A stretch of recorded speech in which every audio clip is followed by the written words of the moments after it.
உங்கள் அனைவரின் செவிகளையும் இனிமையாக தீண்ட வரும் கதை. எழுத்தாளர் ஹேமா ஜெய் அவர்களின் ஞங்கன நமன மெல்லினமாம். நான் உங்கள் RJ பிரீத்தி. அத்தியாயம் 12. நாம் சேர்ந்து உட்காந்து சாப்பிட்டே எவ்வளோ நாள் ஆச்சுல. கையோடு எடுத்து வந்த பைரெக்ஸ் டப்பாவை மேஜையில் வைத்த ஆர்த்தி, என்ன லஞ்ச் சரையோ இன்னைக்கு? காரசார ஆந்திரா புளியோதரையா இல்லை பருப்பு புலுசுவா? கிண்டலாக கேட்டவாறே இருக்கையை இழுத்து போட்டு சரையுவின் எதிரில் அமர்ந்தாள். ரெண்டும் இல்லை ஆர்த்தி, ரவா உப்மா என்றாள் சரையு கண்ணடித்தபடி. உப்மான்னு இப்படி சப்புன்னு சொல்லக்கூடாது, காராபாத்துன்னு ஸ்டைலிஷ்ஷாக சொல்லணும். சோறு வைக்கிறது முக்கியம் இல்லை, அதுக்கு பெத்த பேர் வைக்கணும். என்ன நீ வளராமலே இருக்க? கிண்டல் அடித்த ஆர்த்தி, ஏன் லஞ்சு செய்யலையா? ஓ, அதான் உன் மாமியார் வந்துட்டாங்களே, மதிய சமையல் என்ன அவங்க டிபார்ட்மெண்ட்டா? ஆர்த்தி பேசிக்கொண்டே சரிந்து பக்கத்து டேபிளில் இருந்த தண்ணீர் ஜக்கை எடுக்க, மேஜை மேல் கவிழ்த்து வைத்திருந்த கண்ணாடி டம்ளரை நிமிர்த்திய சரையு இருவருக்குமாக நீர் நிரப்பினாள். அப்படியெல்லாம் ஒன்றும் இல்லைம்மா, செஞ்சு வச்சுட்டு தான் வந்தேன். இது நேற்று நைட்டு லெஃப்ட் ஓவர். எதுக்கு ஸ்ட்ரெயின் பண்ணுற? மத்தியானம் அவங்களே ஃப்ரெஷ்ஷாக செஞ்சுக்குவாங்கல்ல, முடிஞ்சா எடுத்துகிட்டு வா, இல்லை இங்கே கேன்டீனில் சூடாக வாங்கிக்கோ. இப்படி ஆறி அவளானதை சாப்பிடலனா தான் என்ன? இந்தா இதை எடுத்துக்கோ. ஆர்த்தி தன் டப்பாவில் இருந்த வெஜிடபிள் பிரியாணியை நகர்த்தி வைத்தாள். காலையிலேயே சமையலோட சமையலாக எல்லாத்தையும் முடிச்சுட்டு வந்துடுறேன்னு வச்சுக்கோ, அது ஒன்றும் பெரிய சிரமமாக இல்லை. நானும் இன்னைக்கு இதே தான் செஞ்சேன் ஆர்த்தி, நீ சாப்பிடு. வேண்டாம் என தலையசைத்த சரையு ஆர்த்தியின் வற்புறுத்தலில் அரை ஸ்பூன் எடுத்து ருசித்தாள். நானும் கொஞ்ச நாளாக உன்னை பார்த்துட்டு தான் இருக்கேன். ஏதோ வச்சு கொறிக்கிற, 2 நிமிஷம் சீட்டுக்கு ஓடி வந்துடுற. ஆமாம், கேட்கணும்னு நினச்சேன், என்ன வயசு உன் இன்லாஸ்க்கு? பிரியாணி இலையை கரண்டியால் ஒதுக்கி வைத்து கொண்டிருந்த ஆர்த்தி திடும் என இப்படி ஒரு கேள்வி கேட்க சரையு பதில் சொன்னாள். 55-60 வயசெல்லாம் இப்போ ஒரு வயசே இல்லை. Like 40, nowadays it's 60. பார்க்கவே ரொம்ப டயர்டாக தெரிகிற. சில வேலைகளை அவங்கக்கிட்டேயும் ஒப்படைச்சு பழகு சரையோ. இங்கே பண்ணுறியே அந்த மாதிரியே எல்லா டேபிள் வேலையும் உன் தலையில் ஏற்றிக்காத. டெப்யூட் தம் சம் ஒர்க். அப்படி தான் செய்யணும் ஆர்த்தி. சரையு மெல்ல முணுமுணுத்தாள். லோன் சாங்ஷன் கேசவன் எதிர் டேபிளில் வந்து அமர அதற்கு மேல் எதுவும் பேசாமல் ஆர்த்தி தன் உணவில் மும்முரமானாள். சரையு ஸ்பூனால் கடுகு, கடலைப்பருப்பு, உளுத்தம் பருப்பு, கேரட், பீன்ஸில் இருந்து தனித்தனியாக பிரித்து மீண்டும் ஒன்றாக சேர்த்து கிளறி கொண்டிருந்தாள். இவளே ஒன்றும் புரியாமல் குழம்பி கிடக்கிறாள். இதில் இவள் சொல்கிற மாதிரி எங்கே டெப்யூட் செய்வது? நல்ல பேச்சுக்கே குறை என்னும் சூழ்நிலையில் டெப்யூட்டாவது ஒன்றாவது இப்படியும் இருப்பார்களா என்று வியப்பே இந்த 3 மாதங்களில் தீரவில்லை. ஒரு உதவியும் செய்யாமல், உதவி செய்யட்டுமா என்று பேச்சுக்கு கூட கேட்காமல் இந்த விதத்திலும் வீட்டு மனிதர்கள் இருக்க முடியுமா என்ற கேள்வியே அவளுக்கு நினைத்து நினைத்து தீரா ஆச்சரியமாய். அவள் அறிந்தவரை இவர்கள் யார் வீட்டுக்கு சென்றாலும் சரி, இல்லை விருந்தினர்கள் இவர்கள் வீட்டிற்கு வந்தாலும் சரி, கூட்டத்தில் உட்கார்ந்து காலாட்டிக்கொண்டு அமர்ந்திருக்கும் பெண்களை அவள் கண்டதே இல்லை. கவியின் மாமியாராகட்டும், இல்லை அவரின் தங்கைகளான பத்மாவும் திலகமும் ஆகட்டும், சம்மந்தி என்கின்ற ஹோதா எல்லாம் காட்டாமல் அப்படி பேசிக்கிட்டே கையொன்னா செஞ்சா போச்சு, வாங்க. அம்மா எத்தனை தடை போட்டாலும் முதலில் சமையல் கட்டிற்குள் தான் நுழைவார்கள். திலகமத்தை மற்ற எல்லோருக்கும் ஒரு படி மேலே. எங்கே போனாலும் அடுப்பில் அவர்தான் கரண்டி பிடித்து நிற்பார். என்னால் சும்மா சோம்பில்லாமல் உட்கார முடியாது கவி. அடுப்பு எரியறப்ப அடியே திலகம், என்னை கவனிக்காமல் உட்கார்ந்துருக்கிறியேன்னு கூப்பிடுற மாதிரி இருக்கும். அதெல்லாம் சூட்சமமாக கூப்பிடுறது, உங்களுக்கு கேட்காது. என்ன விடுடி பேசாம, எனக்கு முடியாத காலத்தில் நீ வந்து செய். தன்னை இழுத்து அமர்த்த பார்க்கும் கவியிடம் வம்படியாக மறுப்பார்.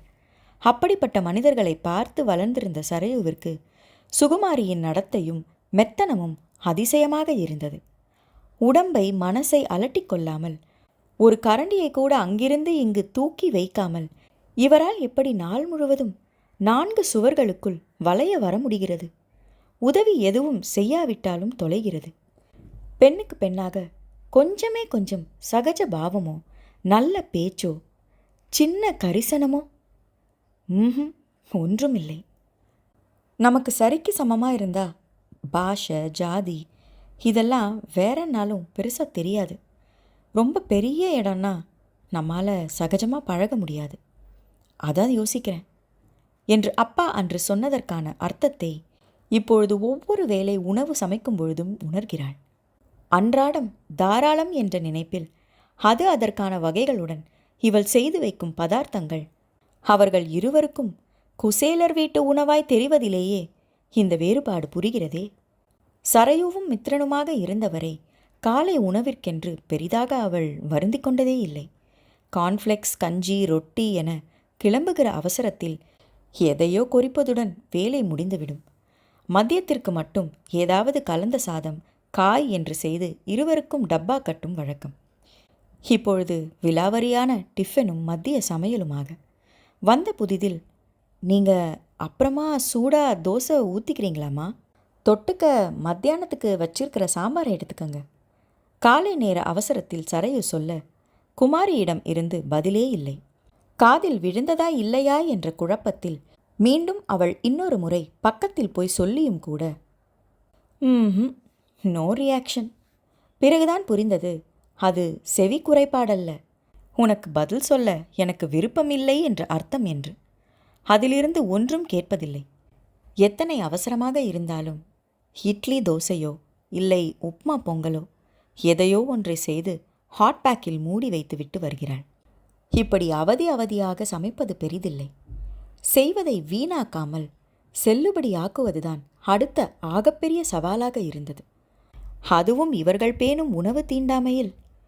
எப்பொழுதும் ஆர்வமாக செய்யும் சமையல் என்கின்ற கலையே தனக்கு அலர்ஜியாக போய்விடுமோ என்ற பயமே சரையுவிற்கு தோன்ற ஆரம்பித்து விட்டது.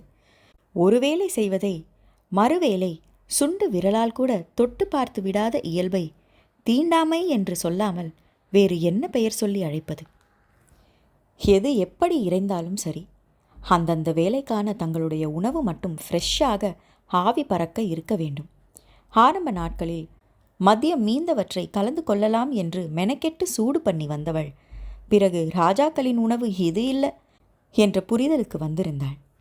மாலை வேலையிலிருந்து வந்த சுருக்கில் திரும்பவும் அடுப்பின் முன்னால் நின்று அதற்கு தோதாக துணைக்கு வைத்தால் மட்டுமே இரவு உணவும் செல்லுபடியாகிறது. இல்லையென்றால் இருவருக்கும் ஒரே நேரத்தில் வயிறு சரியில்லாமல் போய்விடுகிற அதிசயத்தை என்னவென்று சொல்ல? இவளும் ஆரோக்கியம் பேணுபவள்தான். நியூட்ரிஷன் வேல்யூகளை பார்த்து பார்த்து சமைப்பவள்தான். அதற்கென்று இந்த அவசர உலகின் நடைமுறையில் கூட ஒவ்வொரு நேரமும் புதிதாக செய்தால்தான் சாப்பிடுவோம் என்று நிர்பந்திப்பது எல்லாம் சரையுவை பொறுத்தவரை மிகப்பெரிய லக்ஸுரியாக தோன்றியது. கச்சிதமான அளவில் செய்து வைத்தால் பாத்திரத்தை திறந்தவுடன் ஒருவருக்கொருவர் பார்த்து கொள்ளும் பார்வை இருக்கிறதே, அந்த பார்வை அதை விவரிக்கவே முடியாது. கம்மியாக இருக்கு போல, எங்களுக்கு கொஞ்சமாவே வை என விரைப்புடன் வரும் வார்த்தைகள் நகக்கண்ணுக்குள் நுழையும் நெருஞ்சி முள்ளாக நறுக்கென்று இறங்க, இந்த சுடு சொற்களுக்கு அஞ்சியே கூடுதலாக செய்து மீறும் உணவை வீணாக்க மனமில்லாமல் வைத்து வைத்து இவள் மட்டுமே சாப்பிட வேண்டியிருந்ததில் பசி என்ற உணர்வே மறத்து போவதாய். பேசாமல் குப்பையில் போட்டுட்டு நீயும் ஃப்ரெஷ்ஷாக சாப்பிட வேண்டியது தானே, நாள் முழுக்க உழைக்கிறவ, உனக்கு வாய்க்கு ருசியாக வேணாமா? இவள் நெருடிக்கொண்டே அமர்ந்திருப்பதை பொறுத்து பொறுத்து பார்த்த ஆர்த்தி திட்ட ஆரம்பிக்க, அப்படி பண்டத்தை கீழே கொட்டி வீணாக்க மனசு வரமாட்டேங்குது ஆர்த்தி. இன்னைக்கு எனக்கு என்னவோ பசி இல்லை, அவ்வளோதான். சரையு சங்கடமாக சிரித்தாள். சிறு வயதில் அசட்டையாக சோற்று பருக்கைகளை கருவேப்பிள்ளை கொத்தமல்லியை ஒதுக்கி வைத்தால் கூட அப்பா கடுமையாக கோவித்துக் கொள்வார். இந்த கைப்பிடி அளவு சோறு இருக்கே, இதை என்னன்னு நினச்ச? அன்னோங்கிறது லக்ஷ்மி கலாச்சியம்மா. நம்ம வயிற்றுக்குள்ளே அணையாமல் எரியுதே பசின்னு ஒரு நெருப்பு, அந்த அக்னியை தணிக்கிறது இந்த அன்னம்தான். இருக்குதேன்னு அலட்சியமாக இறைச்சிடக்கூடாது, புரியுதா? நெற்றி நரம்புகள் புடைக்க அவர் கண்டிப்பாக பேசுவதில் அக்காவும் இவளுமாக சுத்தமாக சாப்பிட்டு எழுவார்கள். வளர வளர அக்கம் பக்கத்தில் உணவிற்காக இவர்கள் கடையை நாடி வரும் முதியவர்கள், மனநிலை தப்பியவர்கள், இறந்து பிழைத்தவர்கள் என நிறைய பார்த்திருக்கிறாள். ஒருவேளை சாப்பாட்டிற்காக ஒவ்வொருவரும் படும் துன்பத்தை உணர்ந்திருப்பதால் உணவை வீணாக்குவது எல்லாம் சரையுவால் நினைத்து கூட பார்க்க முடியாத கொலை பாதகம். இதெல்லாம் போகட்டும். பைசா பெறாத சங்கதிகள் என்று எல்லாவற்றையும் ஒதுக்கிவிட்டு எத்தனை உருண்டு புரண்டு செய்தாலும் ஒன்றிலும் திருப்தியில்லாத மனசுடன் நடந்தா மூச்சு வாங்குது, உட்கார்ந்தா இடுப்பு வலிக்குது என்கின்ற பேச்சுக்களை தவிர்த்து வேறு பேசுவதே இல்லை சுகுமாரி. அது கூட விளம்பர இடைவேளைகளுக்கு இடையேதான். நாராயணனும் காஃபி டம்ளர் முதற்கொண்டு மருமகள் கையில் கொண்டு வந்து கொடுத்தால் குடிக்கிறார். இந்த காலத்தில் அதுவும் ஒரே வீட்டிற்குள் இருந்து கொண்டு இத்தனை மரியாதை எதிர்பார்ப்பது கட்டுப்படியாகிற விஷயம்தானா?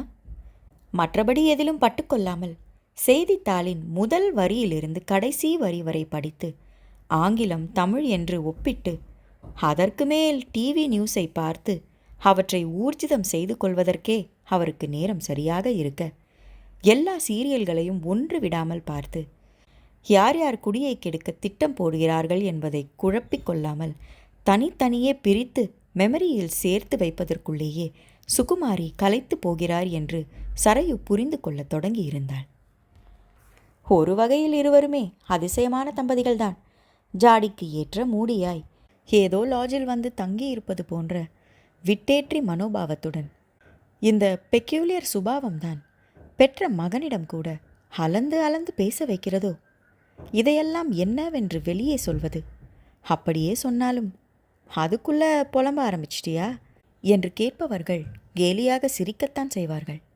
நெருங்கிய தோழியிடம் கூட எதையும் ஆழமாக விவரிக்க விரும்பாத சரையு இதோ இப்படி ஆர்த்தி கேட்பது போல யாராவது கிடுக்குப்பிடி போட்டால் மட்டும் மேலோட்டமாக அங்கொன்றும் இங்கொன்றுமாக சொல்லி நகர்ந்து விடுகிறாள். மித்ரனிடமும் எதையும் காட்டிக்கொள்ளவில்லை. அவர்களிடையே அதற்கான நேரமும் இருப்பதில்லை. அதிகப்படி பணிச்சுமையுடன் தினமும் இரவு தாமதமாக வருபவனின் தலையில் இந்த அல்ப சமாச்சாரங்களை ஏற்றாவிட்டால்தான் என்ன? உன் ஹஸ்பண்ட் எப்போ கிளம்புறாரு? சரையு சாப்பிட்டு முடித்து கை கழுவி விட்டு வர ஆர்த்தியும் தன் டப்பாவை மூடி வைத்து விட்டு எழுந்தாள். அடுத்த வாரம் ஆர்த்தி. தனியாக மேனேஜ் பண்ணிடுவியா? பண்ணிடுவேன் தான் நினைக்கிறேன். மையமாக சிரித்தவள் வேற வழி பண்ணிதானா ஆகணும் தனக்குள் நினைத்து கொண்டாள். உண்மையில் இந்த சில மாதங்களாக எல்லாவற்றையும் ஒற்றையாக செய்வதில் அவளுக்கு வேலை நெட்டி முறித்தன. புது புது நடைமுறைகளை புகுத்துவதில் வங்கியில் அதிகரிக்கும் பணி சுமை ஒரு பக்கம் என்றால், வீட்டிலும் ஓயாத வேலை என்று மித மிஞ்சிய சுமையை சுமந்து கொண்டிருந்தவளுக்கு மித்ரனும் வெளியூர் கிளம்புவது மனதில் மிகப்பெரிய பள்ளத்தை உருவாக்கி கொண்டிருந்தது. தனக்கு வந்த வாய்ப்பை பற்றி மித்ரன் சொன்ன புதிதில் இருவருக்குமே நிறைய தயக்கங்கள் இருந்தது உண்மைதான். முதலில் வேண்டவே வேண்டாம் என்று மறுத்த சரையு அவனுடைய வளர்ச்சி தன்னால் தடைப்படுகிறதோ என்று தோன்றியதில் நிறைய யோசித்தாள். 1 வருஷம் மட்டும் பெங்களூர் கார்ப்பரேட் ஆஃபீஸில் இருந்தால் போதும், அதுக்கப்புறம் இந்த பக்கம் வந்துடலான்னு மனோஜ் சொல்கிறான். 1 வருஷம்னாலும் நீ லீவ் போட முடியாதே. உன் வேலையை விட்டுட்டு வர்றதில் எனக்கு இஷ்டமே இல்லாரு. பொண்ணுங்களுக்கு வேலையும் சுய சம்பாத்தியமும் ரொம்ப ரொம்ப முக்கியம். அவன் தன்னை நினைத்து வெகுவாக குழம்புவதையும் அதே நேரம் வலிய வந்திருக்கும் வாய்ப்பை உதறித்தள்ள மனம் இல்லாமல் தவிப்பதையும் அவளால் உணர முடிந்தது. எதுக்கு இத்தனை குழப்பம்? உங்களுக்கு நல்ல ஆஃபர்னு தோணுச்சுன்னா நீங்கள் போய் ஜாயின் பண்ணுங்கள். வாய்ப்பு தானாக வந்து கதவை தட்டும்பொழுது அதை தவற விடுறது முட்டாள்தனம். இப்போ என்ன, பெங்களூர் என்ன அத்தனை தூரத்துலையா இருக்குது? கார் எடுத்தால் 5 மணி நேரம். வாரம் வந்துட்டு போங்க. சும்மா என்னை உசுப்பேத்தி விட்டு விளையாடாத. ஆரம்பத்தில் சரையு சொல்வதை சீரியஸாக எடுத்துக்கொள்ளாதவன் இவள் திரும்ப திரும்ப வலியுறுத்தவும், நிஜமாவா சொல்கிற? உன்னால் மேனேஜ் பண்ண முடியுமா? I you sure? சந்தேகமாக பார்த்தான். நிஜமாக தான் சொல்கிறேன். எனக்கு ஒன்றும் கஷ்டம் இல்லை, நான் சமாளிச்சுப்பேன். நீங்கள் ப்ரொசீட் பண்ணுங்க.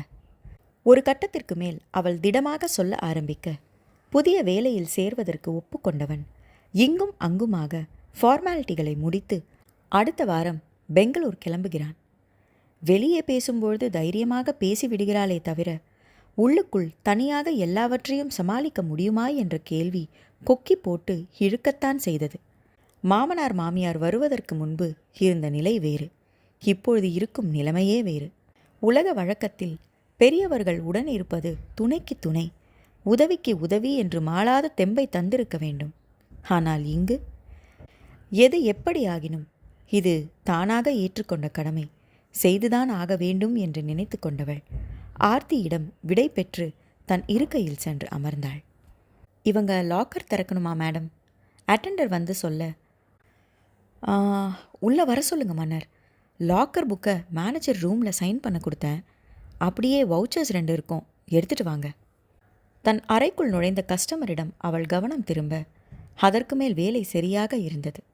6 மணி போல லெட்ஜர் வேலைகளை முடித்து வீட்டுக்கு கிளம்பியவள் வங்கியிலிருந்து வீடு செல்லும் வழியில் காய்கறிகளை வாங்கி கொண்டு என்ன டிஃபன் செய்வது என்று யோசித்தபடியே நடந்தாள். சமையல் செய்கிறத விட அடுத்த வேலை என்ன செய்யறதுன்னு யோசிக்கிறது இருக்கே, அதுதான் உலகமாக கஷ்டண்டா சாமி. அழுத்து கொண்டே காம்பவுண்ட் கதவை திறந்து அவள் உள்ளே நுழையும் பொழுது வாயில் படியில் நின்று பேத்திக்கு உணவு ஊட்டி கொண்டிருந்தார் கீழ் வீட்டு ஆண்டி. பிரீத்தி ஒரு இடத்தில் நிற்காமல் ஓடிக்கொண்டிருக்க இவர் பின்னாலேயே துரத்தியபடி இருந்தார். ஹொய் குட்டிமா, உட்கார்ந்து சாப்பிட்றா, பாட்டி பாவம்ல. தன்னிடம் ஓடி வந்த குழந்தையின் கன்னம் பற்றி கிள்ளியவள், அர்ச்சனா இன்னும் வரலையா ஆண்டி? தன் எதிரே மூச்சு வாங்க நிற்பவளிடம் கேட்டாள். இன்னும் இல்லைம்மா, 9 ஆயிடும் வர்றதுக்குன்னு சொல்லிட்டு இருந்தா. லேட்டாக தான் கிளம்புச்சு, நேரம் கழிச்சு தான் வரும். இவள் நின்று சில நிமிடங்கள் பேசி கொண்டிருக்க சாரதா வீட்டுக்குள்ளிருந்து வந்தாள். என்ன மஞ்சுமா, இந்த நேரத்தில்? காலையில் வரலையா? வந்தேம்மா, வந்து வேலையெல்லாம் செஞ்சுட்டு தான் போனேன். உன்னை பார்த்துட்டு போலான்னு நீ வர்ற நேரமாக பார்த்து இப்போ வந்தேன். தயங்கி தயங்கி அருகே வந்தவரை புரியாமல் பார்த்தாள் சரையு. என்ன பார்க்கவா? எதுக்கு? நான் வேலையிலேருந்து நின்றுக்கிறேம்மா. எனக்கு நம்ம வீட்டில் செய்ய முடியல, அதை சொல்லதான் இப்போ வந்தேன். சரையுவிற்கு அதுவரை முணுமுணுவென்று இருந்த தலைவலி திடீரென அதிகரித்தது போல் இருந்தது. மேலே ஒன்றும் கேட்காமல் வலித்த தன் நெற்றி பொட்டை 2 விரல்களால் பிடித்து கொண்டாள்.